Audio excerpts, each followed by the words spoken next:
Assalamualaikum warahmatullahi wabarakatuh. Hai adik-adik semuanya, bagaimana kabarnya hari ini? Semoga kita semuanya masih dalam keadaan sehat walafiat.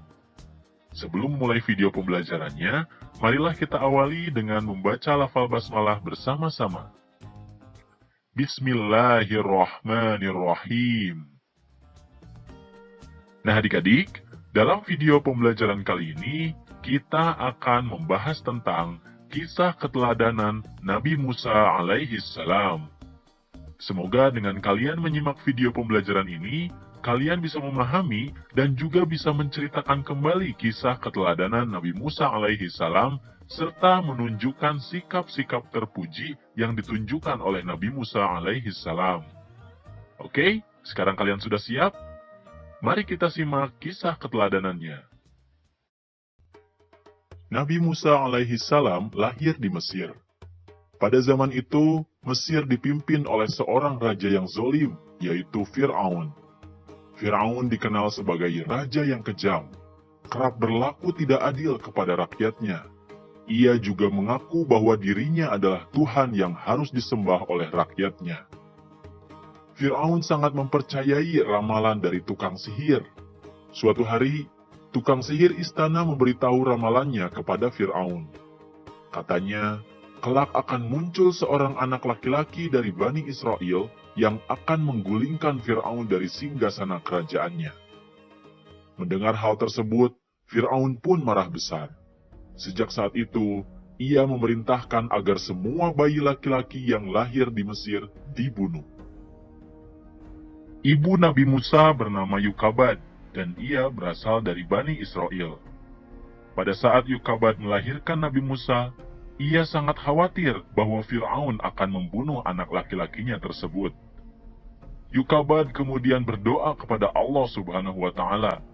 Ia meminta agar anak dan keluarganya dilindungi oleh Allah Subhanahu wa Ta'ala. Bismillahirrahmanirrahim. Dan kami ilhamkan kepada ibu Musa, susuilah dia, dan apabila kamu khawatir terhadapnya, maka jatuhkanlah dia ke sungai Nil, dan janganlah kamu khawatir dan janganlah pula bersedih hati, karena sesungguhnya kami akan mengembalikannya kepadamu dan menjadikannya salah seorang dari para rasul. Quran Surat Al-Qasas ayat ke-7. Yukabad pun menghanyutkan bayinya di atas keranjang yang mengapung mengikuti arus sungai Nil. Tidak disangka-sangka, ternyata keranjang bayi tersebut hanyut ke dalam istana. Istri Fir'aun yaitu Ratu Asiyah mengambil keranjang tersebut. Betapa kagetnya Ratu Asiyah ketika melihat keranjang tersebut berisikan seorang bayi mungil yang masih merah. Ratu kemudian jatuh hati kepada bayi laki-laki tersebut dan memutuskan untuk mengangkat Nabi Musa menjadi anak angkatnya. Melihat anak itu, Fir'aun marah. Akan tetapi, dengan bujuk rayu Asia, Fir'aun pun luluh hatinya dan ia tidak jadi membunuh Musa kecil. Ratu sangat menyayangi Nabi Musa. Ia menganggapnya sebagai anak sendiri. Suatu ketika, Musa kecil menangis karena kehausan. Asia memerintahkan pengawalnya untuk mencari ibu yang dapat menyusui bayi itu. Banyak yang sudah mencoba menyusuinya, tapi bayi Musa tetap tidak mau dan terus menangis. Hingga akhirnya, ditemukanlah Yukabad yang berhasil menyusui bayi Musa. Ketika disusui, bayi Musa terdiam dan berhenti menangis sampai tertidur nyenyak. Mereka tidak mengetahui bahwa ternyata Yukabad adalah ibu Musa sendiri. Selanjutnya, Asia meminta agar Yukabad tinggal di lingkungan istana untuk mengasuh Nabi Musa kecil. Yukabad pun bersedia dan dengan senang hati mengasuh anaknya sendiri di lingkungan istana Fir'aun. Seiring dengan berjalannya waktu, Nabi Musa alaihissalam pun tumbuh dewasa. Ia menjadi pria gagah berani dan berpengetahuan yang berakhlak terpuji. Ia melihat banyak ketidakadilan yang dilakukan oleh penguasa kepada Bani Israel. Hingga pada suatu hari, tanpa sengaja Nabi Musa memukul seorang bangsa Mesir hingga tewas demi membela seorang Bani Israel. Nabi Musa pun memohon maaf dan bertaubat kepada Allah. Mendengar kabar itu, Fir'aun marah besar dan meyakini bahwa Musa adalah anak yang diramalkannya dulu. Lalu Fir'aun memerintahkan pengawalnya untuk memburu dan membunuh Nabi Musa. Seorang laki-laki yang mengetahuinya bergegas datang kepada Nabi Musa. Laki-laki tersebut mengatakan bahwa pengawal Fir'aun sedang berunding tentang Nabi Musa untuk membunuhnya. Dia pun menasihati Nabi Musa untuk keluar dari kota ini. Nabi Musa pun mengikuti nasihat laki-laki tersebut dan meninggalkan kota dengan perasaan takut. Nabi Musa pun berdoa, Bismillahirrahmanirrahim, Ya Tuhanku, selamatkanlah aku dari orang-orang yang zalim itu. Quran Surat Al-Qasas ayat 21. Sesampainya di negeri Madian, ia menjumpai sekumpulan orang yang sedang memberikan minum kepada ternak mereka. Di antara mereka, ada 2 orang gadis yang sedang menambatkan ternaknya. Nabi Musa menyapa, "Mengapa tidak ikut bersama mereka mengambil air?" Kedua gadis itu menjawab, "Kami tidak dapat mengambil air kecuali sesudah orang-orang itu telah selesai mengambilnya. Dan karena kami juga tidak kuat berebut dan berdesak-desakan dengan orang banyak itu. Bapak kami sudah tua, karena itu pula tidak sanggup datang kemari untuk mengambil air." Seketika itu juga Nabi Musa menolong kedua gadis itu untuk memberikan minum kepada ternak mereka. Setelah menolong, Nabi Musa berteduh di bawah pohon seraya berdoa, "Ya Tuhanku, sesungguhnya aku membutuhkan kebaikan yang Engkau turunkan kepadaku." Kedua gadis itu menolong Nabi Musa alaihissalam dan membawa pulang ke rumahnya. Mereka menceritakan kepada ayah mereka bahwa telah ditolong seseorang yang berhati mulia. Ternyata, ayah kedua wanita itu tak lain adalah Nabi Syuaib alaihissalam. Disinilah perjumpaan antara Nabi Syuaib alaihissalam dengan Nabi Musa alaihissalam. Salah seorang dari gadis itu berkata, "Wahai ayahku, ambillah ia sebagai orang yang bekerja kepada kita. Kelihatannya ia orang yang kuat dan dapat dipercaya." Nabi Syuaib pun berkata bahwa dia bermaksud menikahkan salah satu dari putrinya setelah bekerja 8 tahun bersamanya. Nabi Musa pun tidak keberatan, dan pada akhirnya Nabi Syuaib alaihissalam menikahkan salah satu putrinya dengan Nabi Musa setelah waktu yang ditentukan. Nabi Musa alaihissalam diangkat menjadi Rasul ketika pada suatu hari melihat api dari sebatang pohon. Pada saat itu, Allah Subhanahu wa Ta'ala memberikan 2 mukjizat, yaitu tongkat yang dapat dijadikan ular dan tangan Nabi Musa alaihissalam yang dapat mengeluarkan cahaya serta menjadi pelindung baginya dari ketakutan. Kedua mukjizat inilah yang dijadikan Nabi Musa alaihissalam untuk melawan Fir'aun bersama tukang sihirnya. Bersama dengan saudaranya yaitu Harun yang nantinya juga akan diangkat sebagai nabi, Nabi Musa alaihissalam pun memutuskan untuk menghadap Fir'aun dan memintanya menghentikan semua kekejamannya selama ini. Fir'aun sangat murka ketika Nabi Musa alaihissalam mengajaknya untuk bertaubat. Ia merasa bahwa dirinya adalah Tuhan dan tidak percaya kepada Allah Subhanahu wa Ta'ala. Nabi Musa alaihissalam pun menjelaskan bahwa Allah Subhanahu wa Ta'ala adalah Tuhan yang sebenar-benarnya. Tetapi Fir'aun tidak mau mendengarkan dan menyuruhnya untuk melawan tukang sihir istana untuk membuktikan bahwa Nabi Musa alaihissalam berbohong. Nabi Musa pun kemudian mengiyakan tantangan tersebut.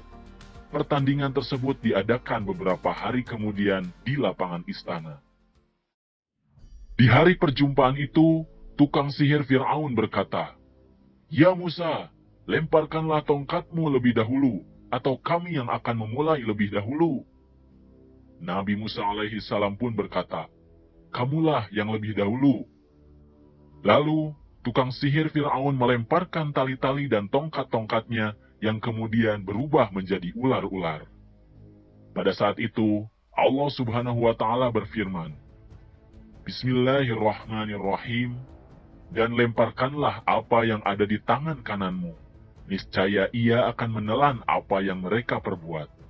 Sesungguhnya apa yang mereka perbuat itu adalah tipu daya tukang sihir belaka, dan tidak akan menang tukang sihir itu dari mana saja ia datangnya.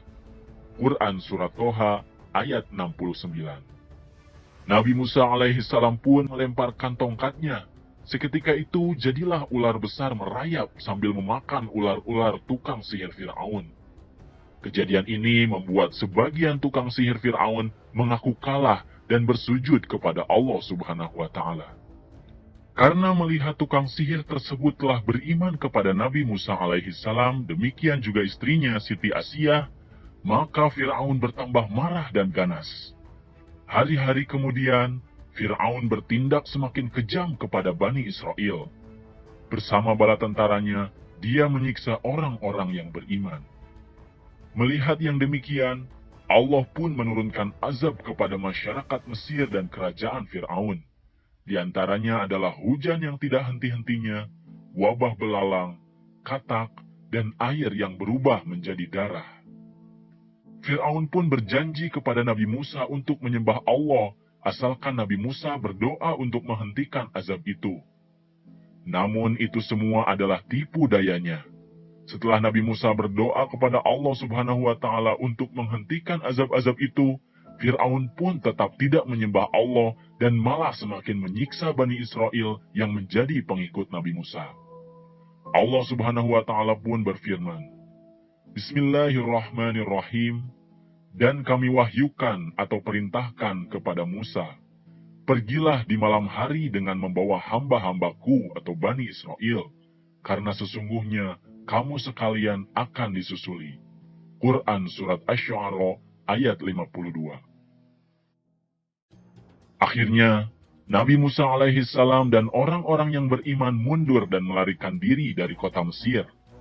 Fir'aun dan tentaranya pun mengejar Nabi Musa alaihissalam dan pengikutnya sampai ke dekat Laut Merah. Nabi Musa alaihissalam dan pengikutnya kebingungan karena tidak ada jalan lagi. Pada saat itulah turun wahyu dari Allah Subhanahu wa Ta'ala. Bismillahirrahmanirrahim. Lalu kami wahyukan kepada Musa, pukullah lautan itu dengan tongkatmu. Maka terbelahlah lautan itu, dan tiap-tiap belahan adalah seperti gunung yang besar. Quran Surat Asy-Syu'ara ayat 63. Setelah memukulkan tongkatnya ke laut, tiba-tiba saja laut membelah menjadi dua bagian. Jalan yang panjang telah terbentang di hadapan mereka. Nabi Musa alaihissalam dan pengikutnya terus berlari mengikuti jalan panjang yang telah terbentang menuju seberang. Di kejauhan, terlihat Fir'aun dan bala tentaranya terus saja mengejar Nabi Musa alaihissalam. Akhirnya, Nabi Musa alaihissalam sampai di seberang dengan selamat, sementara Fir'aun dan tentaranya masih berada di pertengahan jalan. Di saat itulah, Allah Subhanahu wa Ta'ala mengembalikan Laut Merah seperti semula. Fir'aun dan tentaranya pun ditelan oleh air laut. Itulah alasan mengapa laut tersebut disebut Laut Merah. Demikianlah pembalasan dari Allah Subhanahu wa Ta'ala terhadap orang-orang yang durhaka. Nah adik-adik, itulah kisah keteladanan Nabi Musa alaihissalam. Lalu, apa saja hikmah atau keteladanan yang dapat kita ambil dari kisah tersebut? Yang pertama adalah kita harus gemar menolong orang yang sedang kesulitan. Dengan menolong orang yang kesulitan, maka Allah pun akan membantu kita ketika kita berada dalam kesulitan. Di antaranya adalah melalui orang-orang di sekitar kita. Yang kedua, kita harus berani jika melakukan sesuatu hal yang benar. Selain itu, jika kita menghadapi tantangan atau kesulitan, kita harus pantang menyerah untuk mendapatkan apa yang kita harapkan. Dan yang ketiga, kita harus tegas untuk mengajak orang lain kepada kebenaran. Meskipun melawan seseorang yang memiliki kekuasaan, kita tidak boleh takut, karena Allah Subhanahu wa Ta'ala akan menolong kita. Nah, itulah adik-adik kisah keteladanan Nabi Musa alaihissalam. Semoga dengan menyimak video pembelajaran ini, kalian bisa memahami dan juga bisa menceritakan kembali kisah keteladanan Nabi Musa alaihissalam dan menunjukkan sifat terpuji yang ditunjukkan oleh beliau, terutama dalam hal tolong-menolong serta keberanian dalam melawan kemaksiatan. Itu saja video pembelajaran yang bisa kakak sampaikan. Jangan lupa like, komen, dan subscribe video ini, kemudian aktifkan tanda loncengnya supaya kalian bisa mendapatkan informasi dari update video yang terbaru. Terima kasih atas perhatiannya, dan mohon maaf apabila ada kesalahan. Billahi taufiq wal hidayah. Wassalamualaikum warahmatullahi wabarakatuh.